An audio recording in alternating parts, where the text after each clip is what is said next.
मोटू पतलू और जादुई पेड़ की कहानी। गोलू, मोटू और पतलू की नगरी फुरफुरा नामक एक खूबसूरत नगरी थी। यहाँ की सड़कें हमेशा ही धमाधम से भरी रहती थी, क्योंकि यहाँ के नागरिक हमेशा ही किसी न किसी चालाकी में लगे रहते थे। मोटू और पतलू भी इसी नगरी के निवासी थे, जिनकी कहानी हर किसी की जुबान पर होती थी। एक दिन मोटू और पतलू को वन में एक जादुई पेड़ की खोज के बारे में सुना। उन्होंने सुना था कि जिस व्यक्ति को इस पेड़ का पता लग जाता है, वह जादुई शक्तियों के साम्राज्य में प्रवेश कर सकता है। मोटू और पतलू ने यह सुनकर तत्परता से निर्णय लिया कि वे भी इस पेड़ को ढूंढेंगे। मोटू और पतलू ने अपने साथी गोलू को भी अपने साथ लिया। वे तीनों मिलकर जंगल की खोज में निकले। जंगल में बहुत सारे पेड़ पौधे थे, लेकिन जादुई पेड़ को ढूंढना काफी कठिन था। वे दिन भर जंगल में भटकते रहे, लेकिन कोई नतीजा नहीं मिला। थककर वे एक पेड़ के नीचे बैठ गए और सोचने लगे। तभी एक विचित्र विचार आया उनके दिमाग में। मोटू बोले, पतलू, हमें किसी जादुई प्राणी से मदद लेनी चाहिए। उन्हें यह पेड़ की पहचान में हमारी मदद कर सकती है। पतलू ने इस सुझाव को स्वीकार किया और उन्होंने एक जादुई कौआ को ढूंढ निकाला। कौआ बोला, नमस्ते मोटू और पतलू, मुझे पता है तुम लोग क्यों यहाँ आए हो। मैं तुम्हारी मदद कर सकता हूँ।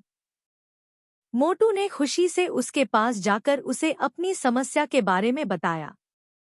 कौआ ने बताया, मुझे इस पेड़ का पता है, लेकिन मैं तुम्हें उसके पास ले जाने के लिए उस पेड़ से बात करने के लिए क्षमताशाली नहीं हूँ। तुम्हें अपने विश्वास और साहस का प्रयोग करना होगा। मोटू और पतलू ने कौए के शब्दों का ध्यान रखते हुए एक नया प्रयास करने का निर्णय किया। उन्होंने फिर से जंगल के भीतर की खोज शुरू की। दोनों ने आखिरकार एक विशाल और विचित्र पेड़ को खोज लिया। पेड़ के ऊपर अजीब से चमक थी और वह अद्भुत दिखने लगा था। मोटू और पतलू ने पेड़ के पास जाकर खड़े हो गए। मोटू ने धीरे से पेड़ से बोला, हे पेड़, हम तुम्हें जादूगरी पेड़ मानते हैं। क्या तुम हमें अपनी जादूगरी शक्तियों के बारे में बता सकते हो?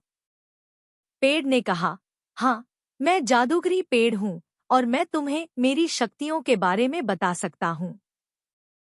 मेरे इस पेड़ के नीचे बैठने से हर कोई अपनी इच्छा को पूरा कर सकता है।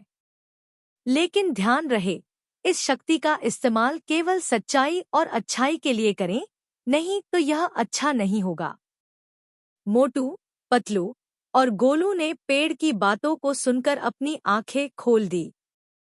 उन्होंने इस शक्ति का इस्तेमाल सिर्फ अच्छी और सही चीजों के लिए करने का निर्णय किया। उन्होंने जादूगरी पेड़ के साथ अच्छे संबंध बनाए और उसकी शक्तियों का सही इस्तेमाल किया।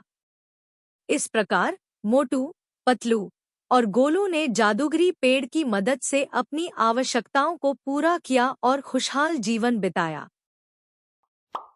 Which story did you like? Tell us in the comment box and like and share.